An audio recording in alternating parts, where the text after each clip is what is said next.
శ్రీమాత్రే నమ. జై గురు దత్తాత్రేయ నమ. ఈ వీడియోలో మనం కర్కాటక రాశి వారికి ప్రస్తుతం నవంబర్ 25 నుంచి రాబోయే 2026వ సంవత్సరం జూలై 22 వరకు శని భగవానుడు మీనరాశిలో రుజుమార్గంలో సంచరించడం జరుగుతూ ఉంటుంది. అంటే సుమారు 8 నెలల పాటు అదే రాశిలో డైరెక్ట్ మోషన్లో ఉండడం వల్ల కర్కాటక రాశి వారికి అది 9వ భావం అవుతుంది.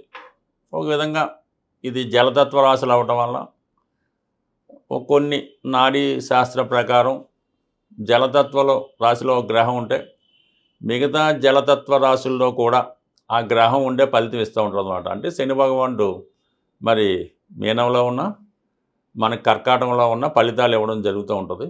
అయితే ఏంటంటే రుజుమార్గంలోకి రావడం వల్ల బ్యాక్ అంటే మనం నవంబర్ 25 బ్యాక్ వెళ్తే ఒక 4 నెలల పాటు అష్టమ స్థాన ఫలితాలు కూడా ఇస్తూ ఉండేది. దానివల్ల కొన్ని అవమానాలు, ఉద్యోగాలు పోవడం, కొంత అవమానాలు, వివాహ విషయంలో సమస్యలు, కోర్టు కేసులు ఇవన్నీ ఈ కర్కాటక రాశి వారు ఎదుర్కోవడం జరిగింది. మరి ఇప్పుడు ఈ శని భగవానుడు రుజుమార్గంలోకి రావడం వల్ల కంప్లీట్గా 9వ స్థాన ఫలితాలు ఇవ్వడం జరుగుతూ ఉంటుంది. ఇది కొంతవరకు ఆధ్యాత్మిక రంగంలో ఉన్న వాళ్ళకి, నిజాయితీగా పని చేస్తున్న వాళ్ళకి చాలా అనుకూలమైన ఫలితాలు ఇవ్వడం జరుగుతూ ఉంటుంది. అంటే కొంతమంది ఏంటంటే ప్రతిఫలం ఆశించకుండా సేవాభావంతో కొన్ని కార్యక్రమాలు చేపడుతూ ఉంటారు. అటువంటి కార్యక్రమాలు చేపడుతున్న వారికి శని భగవానుడు చాలా వరకు సహకరించడం జరుగుతూ ఉంటుంది. కొంతమంది ఏదైనా ఒక దీక్ష తీసుకొని చేస్తూ ఉంటారు అన్నమాట. అది కొంతమంది ఏంటంటే ఇది ఒక 41 రోజులే కాకుండా కొంతమంది ఒక సంవత్సరం పాటు, 2 సంవత్సరాల పాటు చాలా వరకు జీవితాంతం కూడా ఇటువంటి దీక్ష తీసుకొని కొద్దిగా ఆధ్యాత్మిక రంగంలోనూ ఇంకొక పరిశోధనలోనూ ఈ విధంగా చాలా వరకు అన్ని వసతులు వదులుకొని చాలా నిడారంబరంగా కొంతమంది ఈ విధమైన వ్యవస్థలోకి మారడానికి కూడా ఈ 9వ స్థానంలో ఉన్నటువంటి శని భగవానుడు వారికి సహకరించడం జరుగుతూ ఉంటుంది. అది వివాహ జీవితంలో ఉండడం, పిల్లల కనడం, వాళ్ళని చదివించడం, వాటికి పెద్దగా ప్రోత్సహించడం, ధర్మ మార్గంలో వెళ్దాం అనుకున్న వాళ్ళకి కంప్లీట్గా ఇది అనుకూలంగా ఉంటుంది. అలాగే మీరు ఒక మారుమూల ప్రాంతంలో, గ్రామీణ ప్రాంతంలో ఎక్కడో ఉన్నవాళ్ళు వేరే ప్రదేశంలోకి చాలా దూరంగా ఉన్నటువంటి హిమాలయాల్లోకో, అలాగే ఏదైనా ఋషికేశో, ఏదైనా ఒక ఆధ్యాత్మిక కేంద్రంలో జీవితం ప్రశాంతంగా గడపాలి, బాధ్యతలన్నీ విడిచిపెట్టి అక్కడ ఉందాం అనుకున్న వాళ్ళకి కంప్లీట్గా ఇది సహకరించడం జరుగుతూ ఉంటుంది. అక్కడ ఉన్నటువంటి పరిస్థితుల్ని ఎదుర్కొనే శక్తి కూడా ఆ భగవంతుడు మీకు ఇవ్వడం జరుగుతుంటుంది. విపరీతమైన చలి ఉండొచ్చు హిమాలయ పర్వతాలు వెళ్ళినప్పుడు, దాన్ని తట్టుకుంటారు. ఎందుకంటే ఇవన్నీ వదిలేసిన వాడికి పెద్ద ఏమీ అనిపించవు కాబట్టి ఆ విధంగా మీరు ఈ మోక్ష మార్గంలో ప్రయాణించడానికి అవకాశం ఉంటుంది. 9లో ఉన్నటువంటి శని భగవానుడు 11వ స్థానాన్ని వీక్షిస్తాడు. అంటే 11 అన్నది కొంతవరకు ఏంటంటే మన లైఫ్ యాంబిషన్ ఏదైతే ఉందో దాన్ని నెరవేర్చే ప్రయత్నం జరుగుతూ ఉంటుంది. అంటే ఒక విధంగా ఈ శని భగవానుడు వీరికి సప్తమాధిపతి, అష్టమాధిపతి అవుతుంటాడు కదా. ఏదన్నా మనకి భార్య ద్వారా కానీ, జీవిత భాగస్వామి ద్వారా కానీ, ఇన్సూరెన్స్ ద్వారా కానీ, ఏదన్నా ఒక ప్రైజ్ మనీ కానీ, లేదంటే ఒక అవార్డు కానీ, ప్రభుత్వ గుర్తింపు కానీ, ఏదైనా ఒక బహుమతి, సత్కారాలు, సన్మానాలు ఏదైతే మీరు కోరుకుంటారో అటువంటిది మీకు సడన్గా ఒక గుర్తింపు, ఒక ఫైనాన్షియల్గా కొంత బెనిఫిట్ రావడం జరుగుతుంటుంది. ఏ పద్మశ్రీయో, పద్మభూషణో, ఏ నోబెల్ బహుమతి లాంటిది రావడం వల్ల కొంత ఆనర్తో పాటు కొంత ధనాన్ని కూడా మీకు ఇవ్వడం జరుగుతూ ఉంటుంది. ఈ విధంగా మీకు కొంత ఆకస్మిక ధనలాభం అన్నది ఈ సందర్భంలో జరిగే అవకాశం ఉన్నది. అంటే అది బాగా కష్టపడితే తప్ప వచ్చేదైతే కాదు, సాదాసీదాగా అయితే శని భగవానుడు ఇచ్చాడంటే అది శాశ్వతమైన కీర్తితో కలిగి ఉంటుంది. అయితే ఇప్పుడు ఏమైందంటే మీకు ఈ కర్కాటక రాశి వారికి జాగ్రత్తగా ఆలోచిస్తే 11వ భావం ఏంటంటే మనకి వృషభ రాశి అవుతుంది. అది సహజ ధనస్థానం, సహజ కుటుంబ స్థానం. అందువల్ల ఈ సమయంలో మీరు మరి ధన సంపాదన కానీ, అలాగే సహజంగా కుటుంబ సభ్యుల నుంచి కూడా కొంత సహకారం, కొంత సపోర్టు కూడా ఈ సమయంలో రావడం జరిగే అవకాశం ఉంది. ఒక విధంగా ఇది ఆకస్మికంగా జరిగే అవకాశం. అయితే ఇప్పుడు కూడా శని ఇచ్చేది చాలా వెయిట్ చేస్తూ ఒక ఫైన్ మార్నింగ్ సడన్ మనీ ఒక ఫోనో, టెలిగ్రామో రావడం జరుగుతుంటుంది. అది మీకు ఇటువంటి ఒక ఆనందాన్ని తీసుకురావడం జరుగుతూ ఉంది. అలాగే ముఖ్యంగా ఏంటంటే మళ్ళీ 3వ స్థానాన్ని కూడా వీక్షిస్తుంటాడు. అంటే సప్తమం అక్కడ నుంచి అదే 9 నుంచి 3 వీక్షిస్తుంటాడు. అంటే ఏదన్నా ఒక దూర ప్రాంత ప్రయాణం చేసేవాడు, విదేశం వెళ్దాం అనుకున్నాడు, చిన్న చిన్న ప్రయాణాలు చేయడం, బంధుమిత్రులతో కలుసుకోవడం, వాళ్ళ యొక్క సలహాలు తీసుకోవడం, ఇది మొత్తం మీద కొన్ని కొత్త అవకాశాలు మీకు రావడం జరుగుతూ ఉంటుంది. సో ఏదైనా వృత్తిపరంగా కొత్త అవకాశం రావడం వల్ల ఏదో పరిశోధన నిమిత్తమో, ఒక రీసెర్చ్ నిమిత్తమో మీరు దూరం వెళ్ళడానికి బాగుంటుంది. బట్ ఏదైనా సుఖంతో కూడుకొని ఉండదు, ఎక్కువ కష్టపడితే తప్ప అది వచ్చే అవకాశం ఉండదు. కాబట్టి ఈ విధంగా కొన్ని కొత్త అవకాశాలు వృత్తిరీత్యా రావడం జరుగుతూ ఉంటుంది. దాంతోపాటు 6వ స్థానాన్ని కూడా వీక్షిస్తుంటాడు.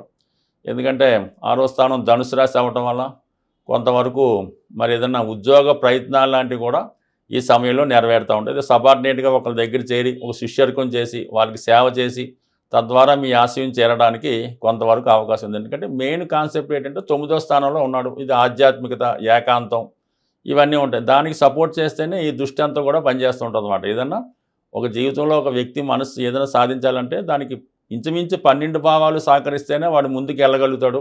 లేని పక్షంలో అది అసంపూర్ణంగానే మిగిలిపోయే అవకాశం ఉంటుంది. బట్ ఏదైనా ఇప్పుడున్నటువంటి కర్కాటక రాశి వారికి వాళ్ళు ఆధ్యాత్మిక రంగంలో కానీ సేవా రంగంలోకి చేరాలనుకున్న 10 మందికి సేవ చేసే ప్రయత్నం తప్పకుండా నెరవేరే అవకాశం ఉంటుంది. ఏదైనా జాతకంలో, జన్మజాతకంలో, గోచార ఫలితాల్లో గ్రహాలు జాతకుడిని ఇబ్బంది పెడుతున్నప్పుడు ఆ గ్రహానికి తగు విధంగా పరిహారం, శాంతులు చేయించుకోవడం జరుగుతూ ఉంటుంది. ఒకప్పుడు గ్రహాలకి జపాలు అవి చేసి దానం అది ఇవ్వడం అది ఇతరుల ద్వారా చేయించడం జరుగుతూ ఉండేది. కాలగమనంలో అంత నిష్ఠాతులైనటువంటి పండితులు లేకపోవడం వల్ల అది పెద్దగా నెమ్మదిగా ఆ ఆచారం అనేది తగ్గడం జరిగింది. ఈ నవీన కాలంలో ఎవరికి వారు స్వతంత్రంగా చేసుకునే పరిహారాలే బాగా పనిచేయడం జరుగుతూ ఉంటుంది. కొంతవరకు దానాలు అవి చేయడం వల్ల కూడా పరిహారాలు అన్నవి న్యూట్రల్ అవ్వడం జరుగుతూ ఉంటుంది. అంటే ఏదైనా మనం చేసుకున్న దాన్ని బట్టి ఉంటుంది. అన్ని గ్రహాల్లో కల్లా శని భగవానుడు పెట్టే ఇబ్బందులు అలాగే ఉంటాయి. అతని పరిహారం కూడా చాలా సింపుల్గా ఉంటుందన్నమాట. అసలు ఒక రూపాయి ఖర్చు లేకుండా శని భగవానుడికి మనం పరిహారం చేసుకోవచ్చు. ఆ పరిహారం అంటే శని ఎలాగైతే నెమ్మదిగా సంచరిస్తుంటాడో పరిహారం కూడా నెమ్మదిగా ఫలితాన్ని ఇస్తూ ఉంటుంది. ఆ పరిహారాన్ని మీరు ఎప్పుడూ చేస్తూ ఉండాలి. ఏదో కొన్నాళ్ళు చేసి మానేస్తే కుదరదు. అది ఎప్పుడూ చేస్తూ ఉంటే దాని యొక్క ప్రభావం మీకు ఉంటుంది. శని యొక్క నెగిటివ్ ప్రభావం తగ్గి పాజిటివ్ ప్రభావం మీ మీద పడుతూ ఉంటుంది. చాలా అందరికీ తెలుసు, శని భగవానుడు యొక్క ఆహార పదార్థాలు నువ్వులు శనికి చెందినవి. కాబట్టి శని భగవానుడికి ఏదైనా ఒక మీ యొక్క జన్మ నక్షత్రానికి అది శని ప్రభావం ఉన్నప్పుడు మీ జన్మ నక్షత్రం రోజున కానీ మీ జన్మ నక్షత్రానికి 6వ తార సాధన తార రోజు కానీ అది కూడా శనివారం అలాగొచ్చినప్పుడు శివాలయంలో ఉన్నటువంటి శని భగవానుడికి, అంటే మిగతా చోట కాదు, అది ఎక్కువ ఫలితం ఇస్తూ ఉంటుంది. శివాలయంలో ఉన్నటువంటి శని భగవానుడికి విధి విధానంగా 8 సంఖ్య వచ్చేలాగా 800 గ్రాములు తైలాభిషేకం చేసుకోవచ్చు. సో అలాగే నువ్వుల దానం, పూజా కార్యక్రమాలు చేసుకోవచ్చు. అయితే శని భగవానుడికి పరిహారం చేస్తున్నప్పుడు చాలా నిడారంబరమైన జీవితాన్ని గడుపుతూ ఉండాలన్నమాట. ఆ రోజంతా కూడా ఆహారంలో ఆయిల్తో చేసిన తినకుండా వీలైతే ఆ ఒక్కరోజు కింద అంటే సాపాది వేసుకొని సింపుల్గా పడుకొని మిగతా విషయాలకి దూరంగా ఉండాలన్నమాట. కాపురానికి దానికి దూరంగా ఉంటూ ఆ ఒక్కరోజు జాగ్రత్తగా ఉంటే శని బాగా పనిచేస్తుంది. చేయలేని వారు సూర్యోదయానికి ముందే లెగిసి కాలకృత్యాలు తీర్చుకొని ఒక 20 నిమిషాల పాటు అంటే ఏజ్ని బట్టి పెద్దవాళ్ళు ఒకలాగా చిన్నవాళ్ళు ఒకలాగా ఇంచుమించు ఒక 40 నిమిషాలు మీరు క్విక్ వాకింగ్ కానీ రన్నింగ్ కానీ జంపింగ్ కానీ చేయడం వల్ల కంప్లీట్గా శని యాక్టివేట్ అవ్వడం జరుగుతూ ఉంటుంది. నెంబర్ 2, మీ ఇంట్లో పెద్దవాళ్ళు వృద్ధులు ఎవరన్నా ఉంటే వాళ్ళు కొద్దిగా సేవ చేసి వాళ్ళ అవసరాలు తీర్చి వారిని చిన్న చిన్న పనులు చెప్పినప్పుడు అవి చేస్తూ ఉండాలి. 99% ఇంట్లో పెద్దవాళ్ళు ఉన్నప్పుడు వాళ్ళు చిన్న అవసరాలు కూడా ఒక ట్యాబ్లెట్ తెచ్చి పెట్టమన్నా కూడా ఆ ఇంట్లో ఎవరు కూడా తేడాకి ఇష్టపడరు. వాళ్ళే పాపం ఎవరినో బతిమాలో వాళ్ళే తెచ్చుకుంటూ ఉంటారు. అలా కాకుండా వాళ్ళ అవసరాలకి ఒక మంచి లేనివ్వటం, ఒక ట్యాబ్లెట్ తెచ్చిపెట్టడం, ఈ విధంగా పెద్దవారికి సేవ చేయడం వల్ల కంప్లీట్గా మీకు శని భగవానుడు ఆశ్రయిస్తాడు. కొద్దిగా అవకాశం ఉన్నవాళ్ళు ఇది బాగా చలికాలం కాబట్టి ఎవరైతే ఇబ్బంది పడుతుంటారో ఈ రోడ్డు పక్కన పడుకునేది ఉంటుంటారు. అటువంటి వాళ్ళకి మంచి రగ్గు కానీ కాళ్ళకి చెప్పులు కానీ ఇవ్వడం వల్ల శని భగవానుడు మీకు సంతోషించే అవకాశం ఉంది. అలాగే ఇది మనకు అనాశరణాలు అవి ఉంటాయి, లేదంటే పిల్లలు చదువుకునే హాస్టల్స్ ఉంటాయి కదా, కొన్ని హాస్టల్స్ ఉంటాయి.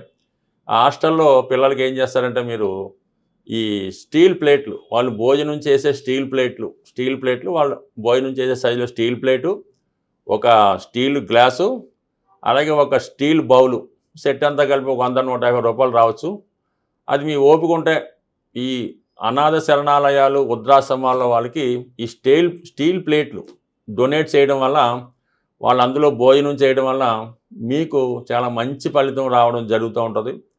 లేదంటే ఇంకా బెటర్ రెమెడీ, చాలా కొద్ది రోజుల్లోనే, ఒక వారం రోజుల్లోనే మీకు పరిహారం కావాలంటే, ఇప్పుడు ఈ అన్న సంతర్పణలు అవి జరుగుతుంటాయి, లేదంటే ఏదన్నా టెంపుల్స్లో బాబాగారి టెంపుల్ అది రోజు అన్నదానం జరుగుతుంటుంది.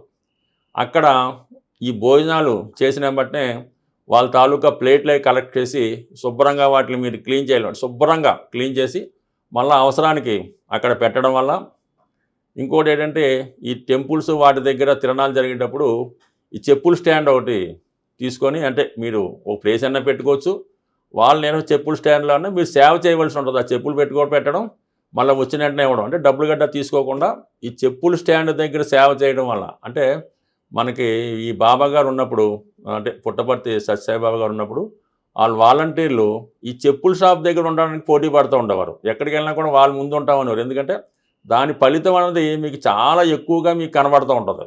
అందువల్ల ఏంటంటే ఇవి చిన్నతనం అనుకోకుండా ఈ కార్యక్రమాలు చేయడం వల్ల చాలా, అసలు ఆ పేరు మనం అనకూడదు, అంత దరిద్రంలో ఉన్నవారు కూడా ఈ సేవ చేయడం వల్ల కొద్ది రోజుల్లోనే మీరు దాని నుంచి బయటపడతారు. ఇంకా అనేకమైనటువంటి సేవలు ఉంటుంటాయి. అవి వీలున్నప్పుడు మనం చర్చిద్దాం. ఇవి సింపుల్గా కూడుకున్న సేవలు కాబట్టి ఇది ఒకసారి ప్రయత్నం చేసి చూడండి. మీకు 24 అవర్స్లోనే ఫలితం అన్నది ఖచ్చితంగా వస్తుంది. రాసి పెట్టుకోండి. స్వస్తి.